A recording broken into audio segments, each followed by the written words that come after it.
Hello friends, welcome back to info talk show. പുതിയ വീഡിയോയിലേക്ക് എല്ലാവർക്കും സ്വാഗതം.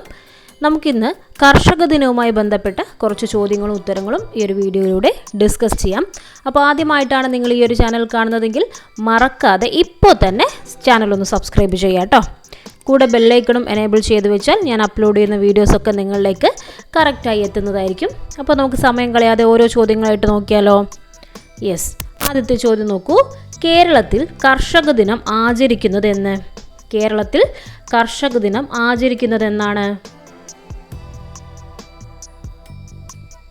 ഉത്തരം ചിങ്ങം 1. കേരളത്തിൽ കർഷക ദിനം ആചരിക്കുന്നത് ചിങ്ങം 1-നാണ്. ഓക്കെ ആണല്ലോ. അടുത്ത ചോദ്യം. ദേശീയ കർഷക ദിനം എന്നാണ്? ദേശീയ കർഷക ദിനം എന്നാണ്?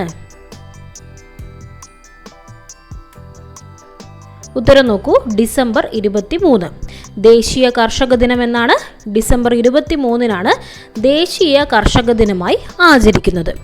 നമുക്കിനി അടുത്ത ചോദ്യത്തിലേക്ക് കടക്കാം. ദേശീയ കർഷക ദിനമായി ആചരിക്കുന്നത് ആരുടെ ജന്മദിനമാണ്? ചോദ്യം നോക്കൂ. ദേശീയ കർഷക ദിനമായി ആചരിക്കുന്നത് ആരുടെ ജന്മദിനമാണ്?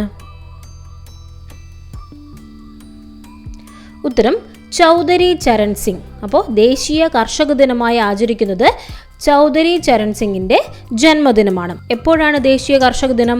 ഡിസംബർ 23-നാണ് ദേശീയ കർഷക ദിനമായി ആചരിക്കുന്നത്. ഇനി അടുത്ത ചോദ്യത്തിലേക്ക് കടക്കാം. കേരളത്തിലെ ആദ്യ കർഷക മാസിക ഏതാണ്? കേരളത്തിലെ ആദ്യ കർഷക മാസിക ഏതാണ്? ഉത്തരം നോക്കിക്കോളൂ. കേരളം കർഷകൻ. കേരളത്തിലെ ആദ്യത്തെ കർഷക മാസിക കേരളം കർഷകൻ എന്ന പേരിലാണ് അറിയപ്പെടുന്നത്. ഇനി അടുത്ത ചോദ്യം നോക്കൂ. പച്ച സ്വർണം എന്നറിയപ്പെടുന്ന കാർഷിക വിള ഏത്? പച്ച സ്വർണം എന്നറിയപ്പെടുന്ന കാർഷിക വിള ഏതാണ്?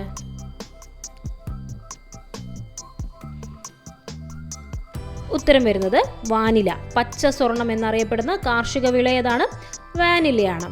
ഓക്കെ ആണോ? യെസ്. അടുത്ത ചോദ്യം. ഔഷധ സസ്യങ്ങളുടെ മാതാവ് എന്നറിയപ്പെടുന്നത് ഏതാണ്? ഔഷധ സസ്യങ്ങളുടെ മാതാവ് എന്നറിയപ്പെടുന്ന ഒരു സസ്യം ഏതാണ്? യെസ്, തുളസിയാണ്. ഔഷധ സസ്യങ്ങളുടെ മാതാവ് എന്നറിയപ്പെടുന്നത് തുളസി. ഇനി നമുക്ക് അടുത്ത ചോദ്യം നോക്കാം. നാണ്യവിളകളിൽ വെള്ള സ്വർണം എന്നറിയപ്പെടുന്നത് ഏതാണ്? നാണ്യവിളകളിൽ വെള്ള സ്വർണം എന്നറിയപ്പെടുന്നത് ഏതാണ്? ഉത്തരം നോക്കിക്കോളൂ. കശുവണ്ടിയാണ്. ഏതാണ്? കശുവണ്ടിയാണ് നാണ്യവിളകളിൽ വെള്ള സ്വർണം എന്ന പേരിൽ അറിയപ്പെടുന്നത്. ഓക്കെ. അടുത്ത ചോദ്യം. പഴങ്ങളുടെ രാജാവ് എന്നറിയപ്പെടുന്നത്? പഴങ്ങളുടെ രാജാവ് ഏത് പഴമാണ് പഴങ്ങളുടെ രാജാവ് എന്നറിയപ്പെടുന്നത്? ഉത്തരം നോക്കൂ. മാങ്ങ. മാങ്ങയാണ് പഴങ്ങളുടെ രാജാവെന്ന് അറിയപ്പെടുന്നത്. ഓക്കെ ആണോ? മാങ്ങയാണ് പഴങ്ങളുടെ രാജാവ്. ഇനി ഏറ്റവും കൂടുതൽ കൃഷി ചെയ്യപ്പെടുന്ന കിഴങ്ങുവർഗം?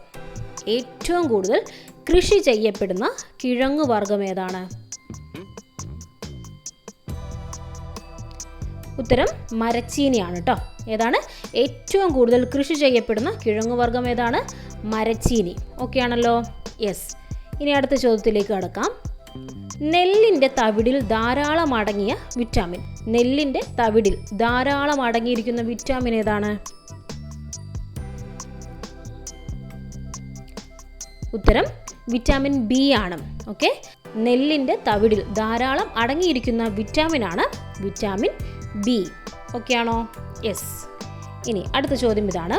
സുഗന്ധവ്യഞ്ജനങ്ങളുടെ രാജാവ് എന്നറിയപ്പെടുന്നത് ഏതാണ്? സുഗന്ധവ്യഞ്ജനങ്ങളുടെ രാജാവ് എന്നറിയപ്പെടുന്നത് ഏതാണ്? ഉത്തരം കുരുമുളകാണ്. ഏതാണ്? സുഗന്ധവ്യഞ്ജനങ്ങളുടെ രാജാവ് കുരുമുളക്. അടുത്ത ചോദ്യം. കേരളത്തിൻ്റെ പ്രധാന കാർഷിക വിള ഏതാണ്? കേരളത്തിൻ്റെ പ്രധാന കാർഷിക വിള ഏതാണ്?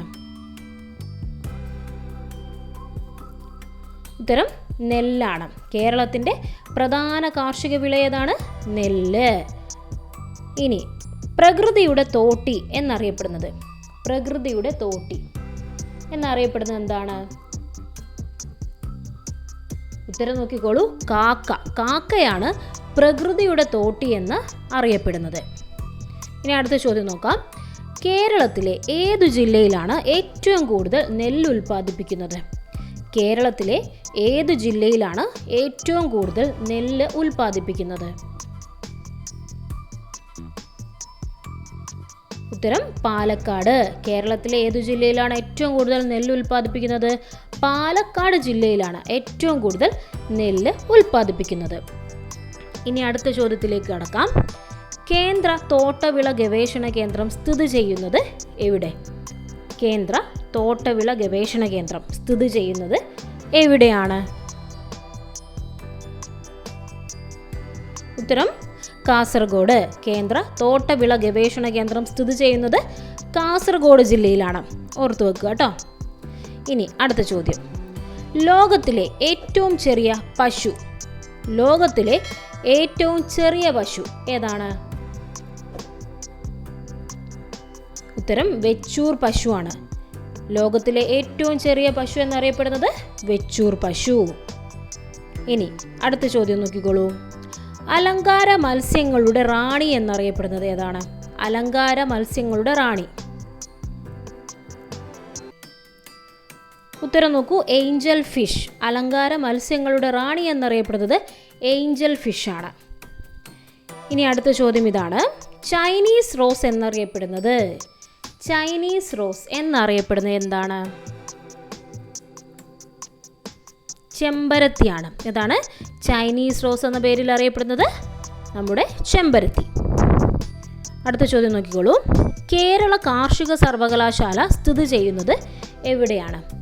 കേരള കാർഷിക സർവകലാശാല സ്ഥിതി ചെയ്യുന്നത് എവിടെയാണ്? ഉത്തരം തൃശ്ശൂർ, മണ്ണുത്തി. തൃശ്ശൂരിലെ മണ്ണുത്തി എന്ന സ്ഥലത്താണ് കേരള കാർഷിക സർവകലാശാല സ്ഥിതി ചെയ്യുന്നത്. അടുത്ത ചോദ്യം. കേരള കാർഷിക കോളേജ് എവിടെയാണ്? കേരള കാർഷിക കോളേജ് എവിടെയാണ്? ഉത്തരം വെള്ളാനിക്കര. തൃശ്ശൂർ ജില്ലയിലെ വെള്ളാനിക്കരയിലാണ് കേരള കാർഷിക കോളേജ് സ്ഥിതി ചെയ്യുന്നത്. ഓക്കെ ആണല്ലോ. അടുത്ത ചോദ്യം. പോമോളജി എന്തിനെക്കുറിച്ചുള്ള പഠനമാണ്? പോമോളജി എന്തിനെക്കുറിച്ചുള്ള പഠനമാണ്? ഉത്തരം പഴവർഗ്ഗങ്ങൾ. പഴവർഗ്ഗങ്ങളെക്കുറിച്ചുള്ള പഠനത്തെ എന്താണ് വിളിക്കുന്നത്? പോമോളജി. ഓക്കെ. അടുത്ത ചോദ്യം. എപ്പികൾച്ചർ എന്തുമായി ബന്ധപ്പെട്ടിരിക്കുന്നു? എപ്പികൾച്ചർ എന്തുമായി ബന്ധപ്പെട്ടിരിക്കുന്നു? ഉത്തരം തേനീച്ച വളർത്തൽ. എപ്പികൾച്ചർ എന്തുമായി ബന്ധപ്പെട്ടിരിക്കുന്നു? തേനീച്ച വളർത്തുന്ന രീതിയെയാണ് എപ്പികൾച്ചർ എന്ന് പറയുന്നത്. ഓക്കെ. അടുത്ത ചോദ്യം. പെഡോളജി എന്തിനെക്കുറിച്ചുള്ള പഠനമാണ്? പെഡോളജി എന്തിനെക്കുറിച്ചുള്ള പഠനമാണ്? ഉത്തരം മണ്ണ്. പെഡോളജി മണ്ണിനെ കുറിച്ചുള്ള പഠനമാണ്. അടുത്ത ചോദ്യം. കേന്ദ്ര ഗവൺമെന്റ് മികച്ച കർഷകന് നൽകുന്ന പുരസ്കാരം ഏതാണ്? കേന്ദ്ര ഗവൺമെന്റ് മികച്ച കർഷകന് നൽകുന്ന പുരസ്കാരം ഏതാണ്? ഉത്തരം നോക്കൂ, കിസാൻ പണ്ഡിറ്റ്. കേന്ദ്ര ഗവൺമെന്റ് മികച്ച കർഷകന് നൽകുന്ന പുരസ്കാരമാണ് കിസാൻ പണ്ഡിറ്റ്. അപ്പോൾ ഫ്രണ്ട്സ്, ഇത്രയും ചോദ്യങ്ങളാണ് ഈ ഒരു വീഡിയോയിൽ നമ്മൾ ഡിസ്കസ് ചെയ്യുന്നത്. ഇനി നിങ്ങൾക്കായുള്ള സ്പെഷ്യൽ ക്വസ്റ്റ്യൻ ആണ് തന്നിരിക്കുന്നത്. ചോദ്യം നോക്കിക്കോളൂ. ചോദ്യം ഇതാണ്. പച്ച സ്വർണം എന്നറിയപ്പെടുന്ന കാർഷിക വിള ഏതാണ്?